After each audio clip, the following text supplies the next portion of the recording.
Camera 2. Okay, just clap.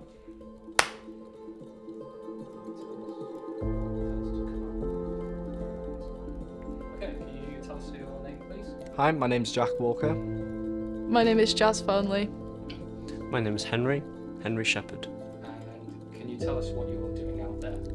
Yes, we are going on a trip. I believe it's with Challenge Abroad and Future Sense on a global citizenship programme, and we're teaching children in the schools English and media. What are you hoping to take away from all of this?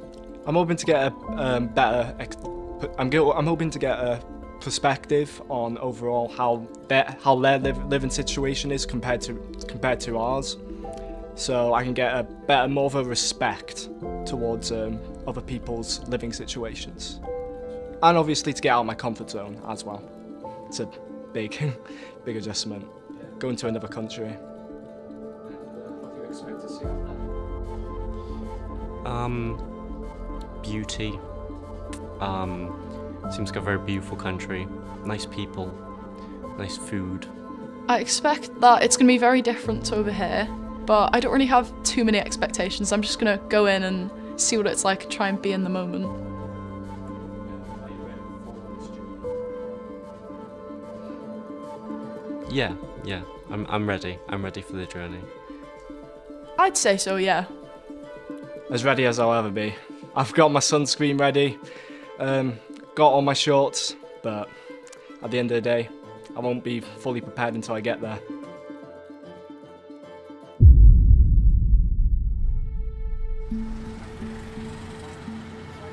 We arrived at the capital of Cambodia, Phnom Penh, and would have to take a 6-hour bus ride to our final destination, Battambang.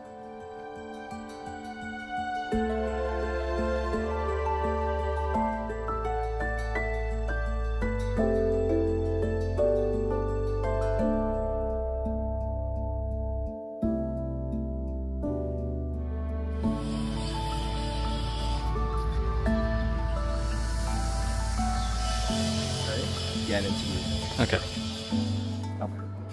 We've just arrived at the hostel, just did a 6-hour coach drive, and just popped to the shop and just got a blueberry soda.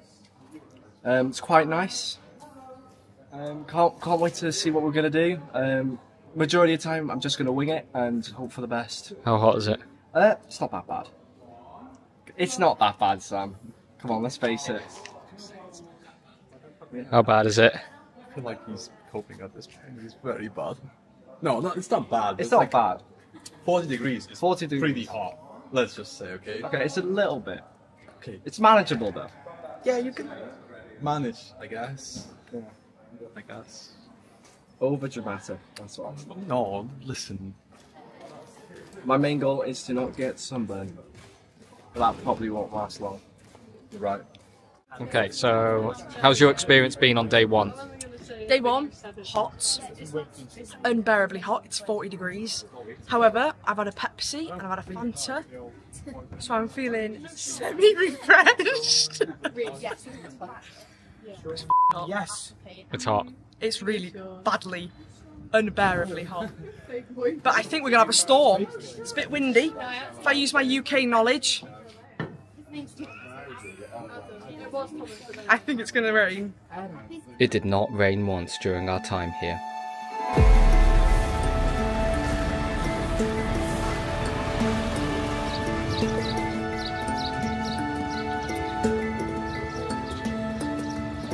Hello, my name is Sultana, and behind me is we call Royce Pagoda, or we can call White Elephant Pagoda.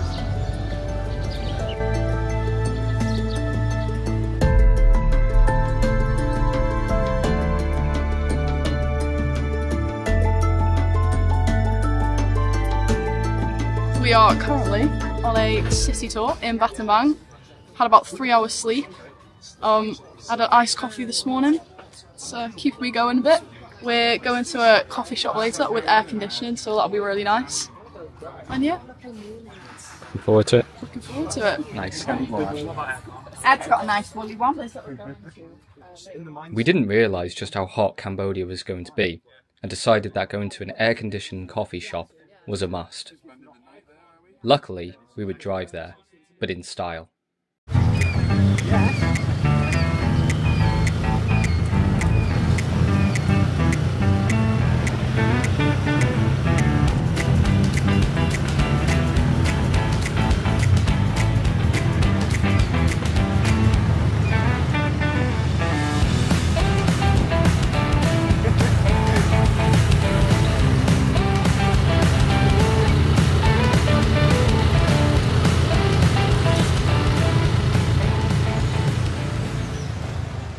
Planning took place. Here we would decide what lessons we would teach in our own workshops. From playing fun, simple games to learning how to spell in English. But some of us were struggling with what it was to actually plan. So my name's Johnny. I've been working here at the Future Sense Foundation for 4 months now in our Cambodia hub. My role is group mentor and project implementer, which essentially means I'm here to look after the groups. I'm sort of their first port of contact. I'm with them for their entire experience in Cambodia, managing the logistics of the program and helping with workshop planning and being there at the schools and supplementary education centres to sort of support and yeah, just be a good set of helping hands. Okay, so can you tell us your name and what are you doing here? Yeah, sure. So my name's Teresa and I'm the program implementer at the Future Sense Cambodia hub. And yeah, should I just keep on going? Yep. Sure. So yeah, Future Sense Cambodia is one of the second hubs to open. Future Sense started back in 2009, and then the Future Sense Cambodia hub's been running more or less since 2013. And I've been at the hub now about 2 years, come September, but feels like 2 years. And yeah, so essentially what I do and what we do is the Future Sense charity is focused on sustainable development in communities. And so they partner with a charity that is called Challenges Abroad, and they'll bring participants over. And so what we do is we're kind of the bridge, and what I do essentially is bridging programs so that our local stakeholders or the schools that we partner with in the community are able to work with the participants that come in. And those participants come in from both the UK and from Australia, and they'll do workshops, whether it's on health, education, or environment. And sometimes they'll do other initiatives in community, which could be health clinics, build a playground, which we've done as well, and then litter picking as well. So anything that the needs are expressed in the community, we know they need it, and then we'll go ahead and do it. How's everyone feeling about our teaching at school tomorrow? Ecstatic, I can't wait. Are you looking forward to it, Jazz? Yeah, very stressed, but I think it'll be good once we do it. What are you See doing? how it goes. I am teaching 6 to 9 year olds about colours and numbers. What about you? We're gonna give them 11 to 12-year-olds, I think it is, and we're going to teach them how to buy something in English. So, yeah. Simple, yeah. Hopefully. No, it's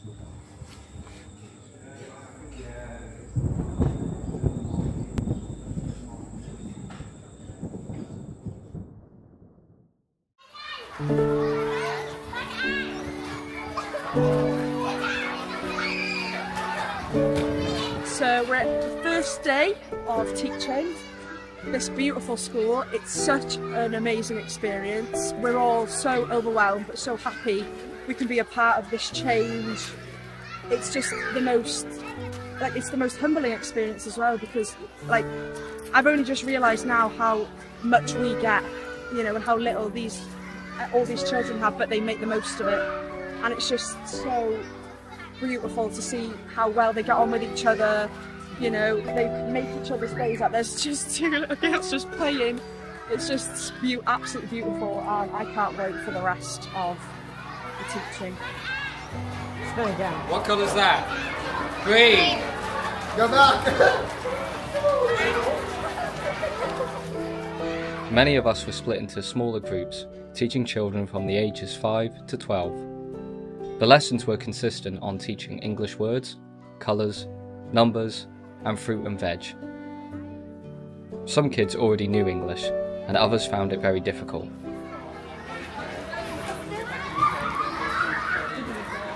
Hello, my name is Terry Boadi, and I am a group mentor and project implementer for the Future Sense Foundation.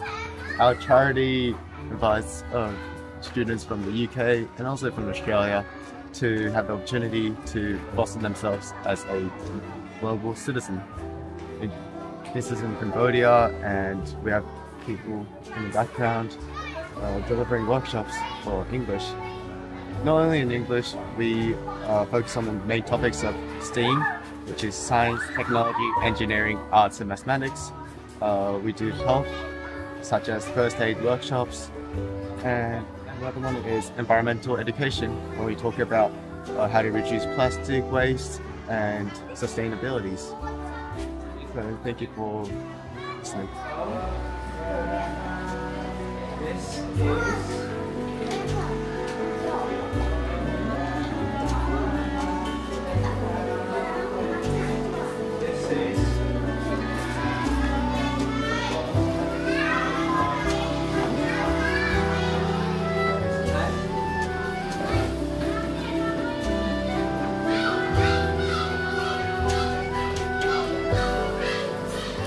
There we go. Good job. So guys, what does this say? Egg. How do you spell it?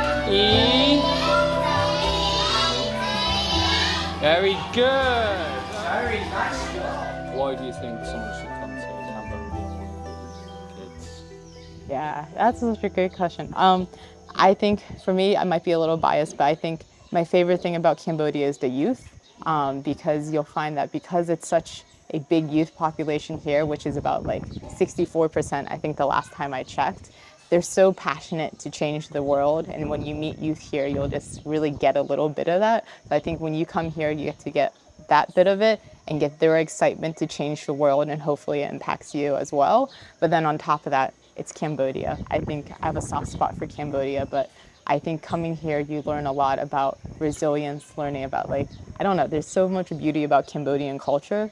And so I think it's almost twofold, for yourself, but also to learn more about this country that gets often overshadowed by Thailand and Vietnam. And she was right, as soon we would see for ourselves.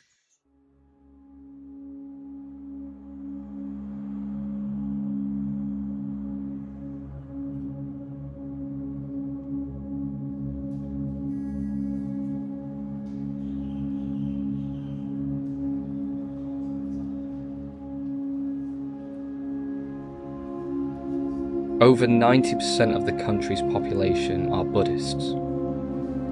Their spiritual beliefs can be seen everywhere you look, from statues to their art. But we soon found out that this wasn't always the case.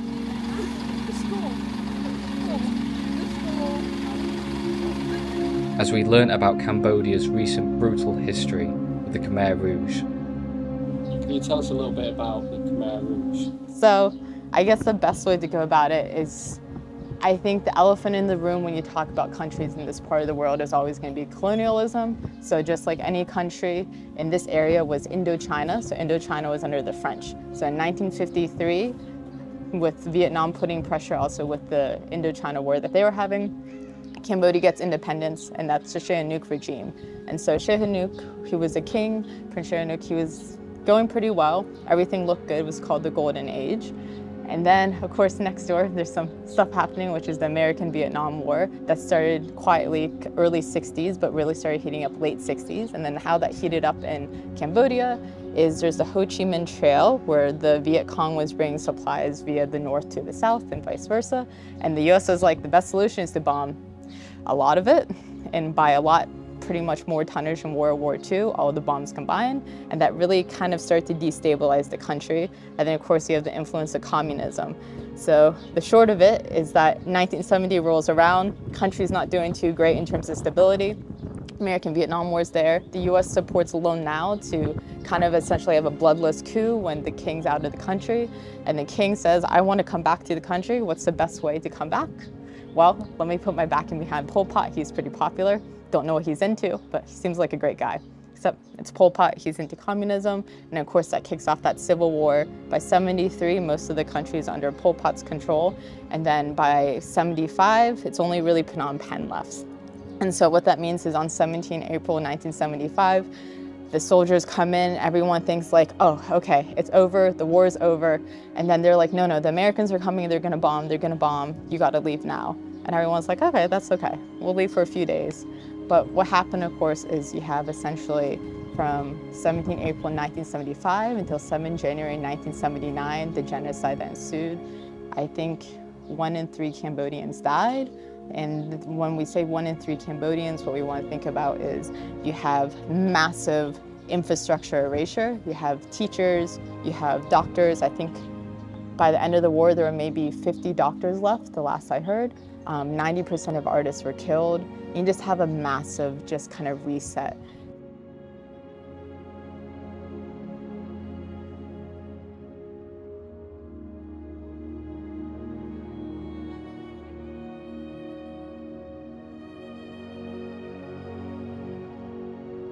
The group visited the killing caves. This is where the Khmer Rouge would take their victims to torture and would end up leaving them there to die.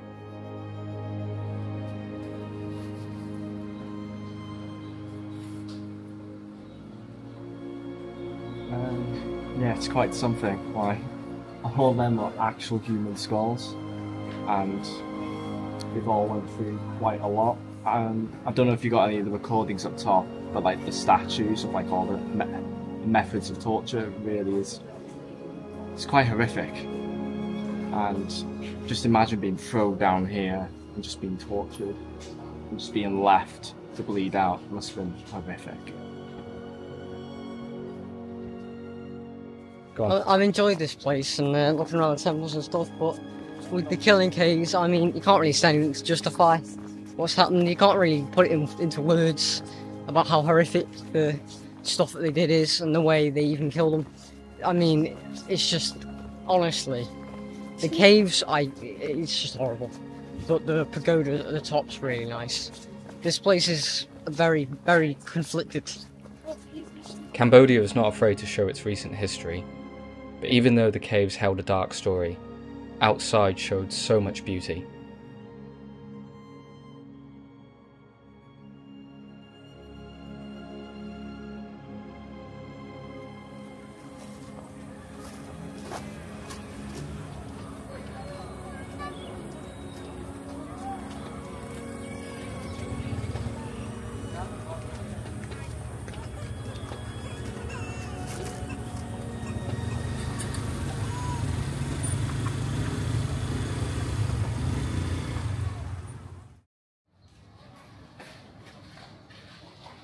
So we're about to head off for another workshop to teach some teenagers media skills. The skills that we are teaching them today will be high angle, low angle, sort of like angle shots and stuff. On the addition of teaching them genres as well.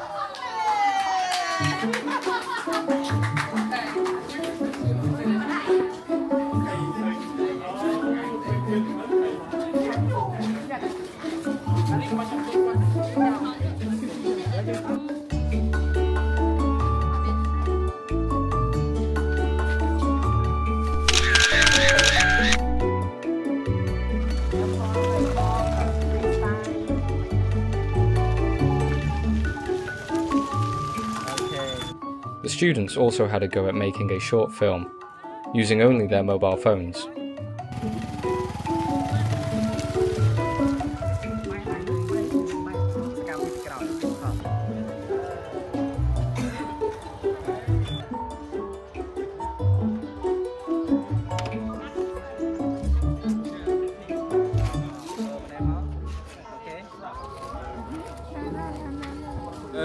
Today's teaching was quite a challenge, I'm not gonna lie. Our first lesson was kind of It was kind of basic. We ended up playing, I believe it was the catch game, wasn't it? Yeah. The kids seem to kind of enjoy it, but after a while they're trying to losing interest.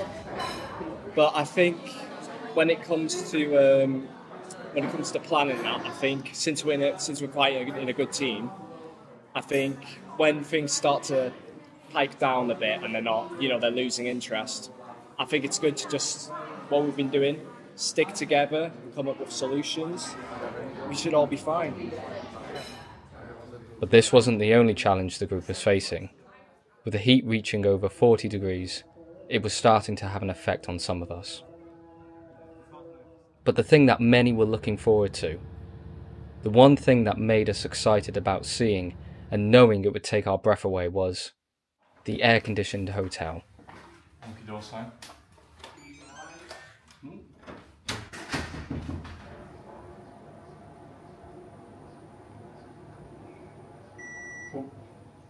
What? This. I've never appreciated AC so much. This is like kisses from an angel. Yes. Oh. Unfortunately, this wouldn't last long, as the group had an early start to see Angkor Wat, a true wonder of the world. When you look at it, it's impossible to finish it in 30 years. And we did it. You know, how did the king build this? The king brought sand from south of Siem Reap to fill in here. The place where we're standing made of sand is 6 meter deep, 1,500 meter by 1,300 meter made of sand. I calculated it, the king could use, I think, 100,000 carts a day to bring sand to fill in this. He's emperor, you know. That's why he could have all animals. For example, they gave elephant tax, horse tax, cow tax to the king. And the king didn't feed people. You know how many people did it take to build this? 300,000 people, like 30% of the population in Angkor. Because we had 1 million. And the king could not feed them all, but he did very well organized. I mean, he separated them to be 3 different groups. Group A, they builders. Group C, they fishermen. Group B, fishermen. Group C, they farmers. They fed each other back then, you know. But the king didn't pay for all the workers, all the laborers.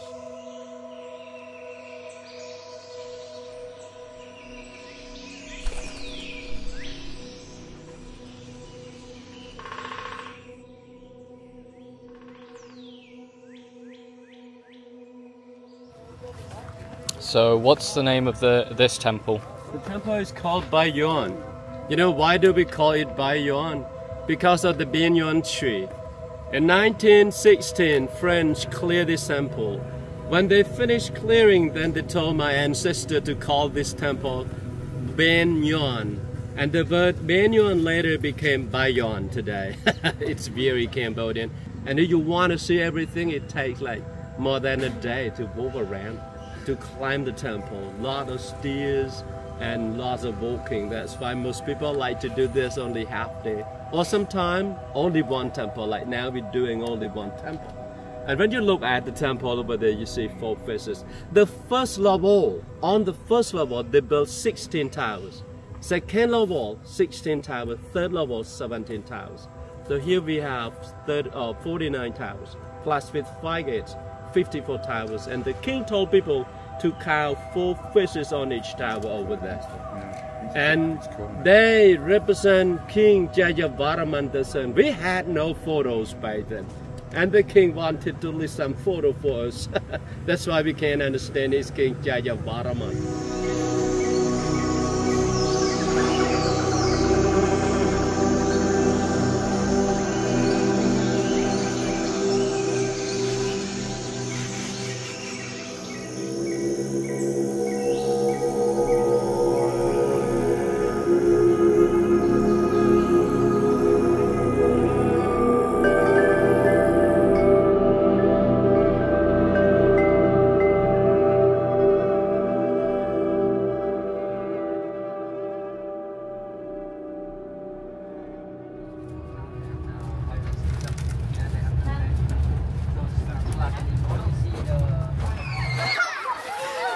Tag! Oh! How did it feel working on the last day? Very emotional. Yeah, it was such a surreal experience, and to come away with what we've got such a good experience. I miss it so much. I don't think I stopped crying. So emotional. Yeah, very emotional, because we'd finally gotten to know the kids, they'd finally gotten to know us, and the whole day, I mean, most of the days it was emotional because it was just such like a bittersweet experience. But then on the last day it just kind of hit that like we weren't going to see each other again.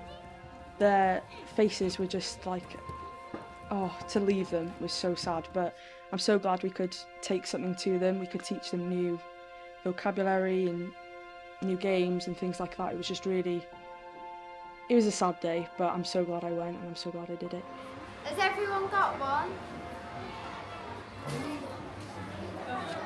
Everyone was just sad to leave, but also happy that we'd kind of made such an impression on the kids. We mainly did their favourite activities. We did a little bit of a pop quiz. I think they learned quite a bit. Well, I hope they did anyway. If not, well, they've always got their teachers anyway. Checking if it's real. It is. There you go. Do you think you were ready for this journey? No, I don't think I was ready at all. Everything combined, the teaching, the heat, everything, it was just, all in all, just really challenging.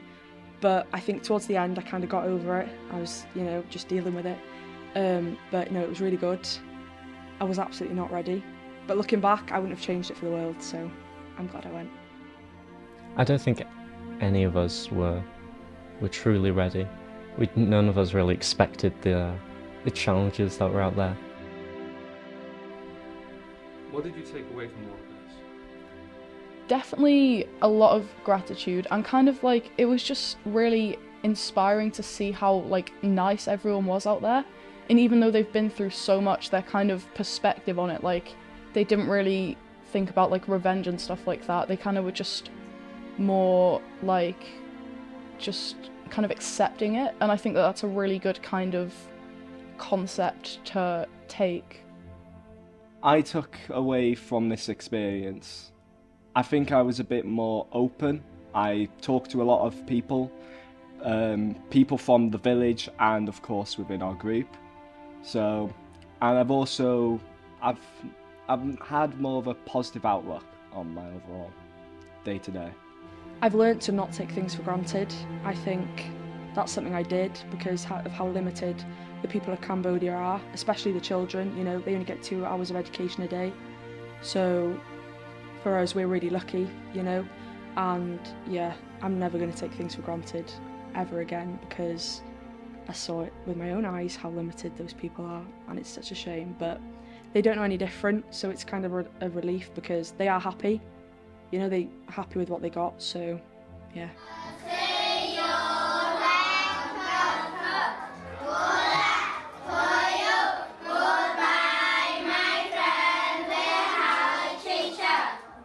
Has everyone had a good day?